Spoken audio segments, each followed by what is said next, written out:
ये कहानी एक ऐसे लड़के की जिससे उसके प्यार में 2 बार इनकार मिला, लेकिन आज भी शायद उस लड़की को भूल नहीं पाया। तो आइए इसे मैं और आप के साथ पढ़ते हैं और जानते हैं कि क्या है अदिति और खुशी की सैड लव स्टोरी। अदिति पढ़ने में थोड़ा एवरेज और लड़कियों के मामले में थोड़ा कच्चा था। उसकी मुलाकात 11th स्टैंडर्ड में खुशी से हुई। खुशी पढ़ने में अच्छी और अपने फ्यूचर के बारे में बहुत सोचने वाली लड़की थी। धीरे धीरे 11th खत्म होते होते वो अच्छे दोस्त बन गए थे और 12th में अदिति ने खुशी से अपने प्यार का इजहार कर दिया, लेकिन खुशी ने इनकार करते हुए बड़े प्यार से उसे समझाया कि इससे हम दोनों की ज़िंदगी खराब हो जाएगी, क्योंकि हम नहीं क्लास में पढ़ाई कर पाएंगे और नहीं घर पर। अदिति को खुशी की बात थोड़ी बुरी लगी, लेकिन फिर उसे समझ में आ गया कि खुशी सही कह रही है और उससे अपने फ्यूचर और पढ़ाई पर फोकस करना शुरू कर दिया। और अब अदिति की भी लड़की से बात नहीं करता था, यहाँ तक कि खुशी से भी नहीं, क्योंकि उसे लगता था कि वह जब भी खुशी से बात करता है तब उससे अच्छा नहीं लगता था, क्योंकि कुछ दिन पहले तक खुशी उसकी क्रश थी और आज वो उसे रिजेक्ट कर चुकी थी। और अदिति इन सब बातों को नज़रअंदाज करते हुए अपने इंटरमीडिएट की परीक्षा में मेहनत करके पूरे स्कूल में फर्स्ट आ गया। बाद में आदित्य दिल्ली के एक कॉलेज में बीटेक करने लगा और वहाँ भी वो किसी लड़की से बात नहीं करता था, क्योंकि खुशी ने उससे भी जो बातें कही थी कहीं न कहीं उसके दिल में बैठ गई थी। और जब भी उससे कोई लड़की बात करने आती वो मुँह मोड़ लेता।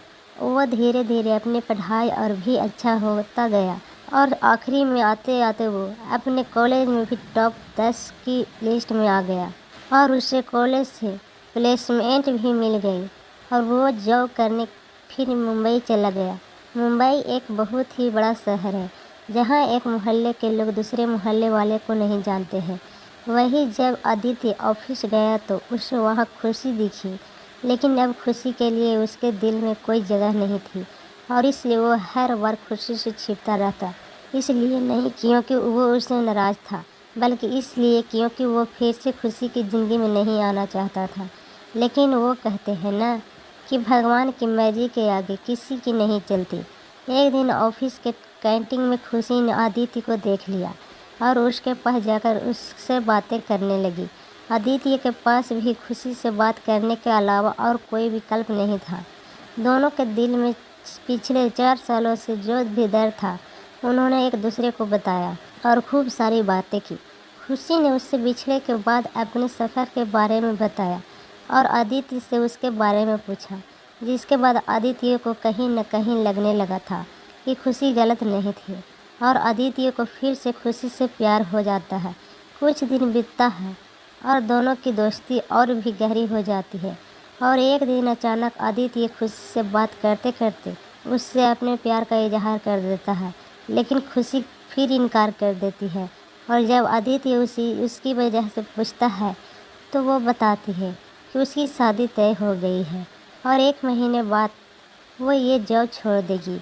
जब ये बात आदित्य को पता चला तो वो एक बार फिर टूट गया, जिसके बाद वो अपने आप को संभाल नहीं पाया और एक चिट्ठी खुशी के लिए छोड़कर चला गया।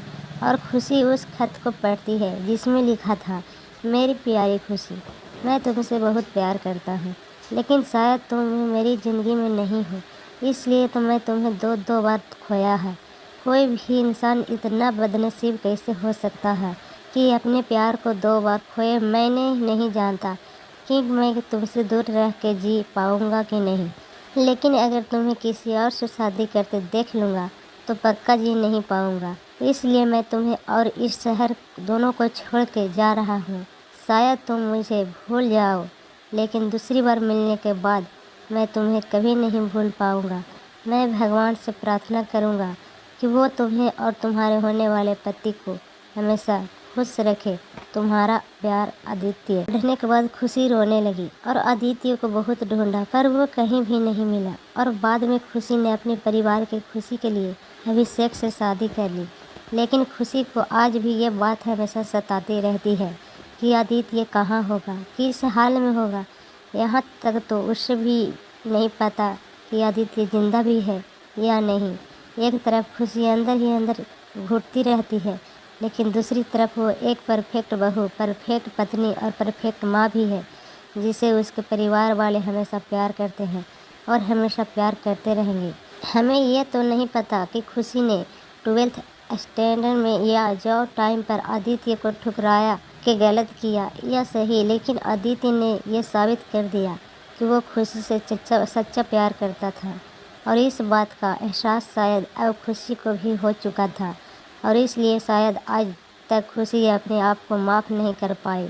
मिल जाती अगर सभी को अपनी मोहब्बत में मंजिल, तो यकीन रातों के अंधेरों में कोई दर्द भरी शायरी न लिखता।